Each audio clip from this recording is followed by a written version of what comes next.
மகர ராசிக்கு இன்றைக்கி எப்படி இருக்க போகுது அப்படின்னு பார்த்தீங்கன்னா, ராசிநாதன் சனி பகவான் 2ஆம் இடத்தில் இருக்கார், அமக்கலமாக இருக்குது. 3ஆம் இடத்தில் ராகு பகவான் இருக்க கொடுத்து வைக்கணுங்க.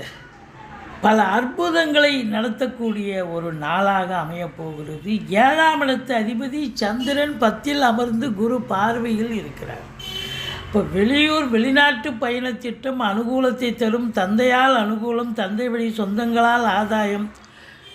மற்றபடி இது மனைவி சார்ந்த உறவினர்களால் கூட நல்லது நடக்கக்கூடிய ஒரு அற்புதமான ஒரு நாள். வண்டி வாகனங்கள் ஆதாயத்தை தரும்.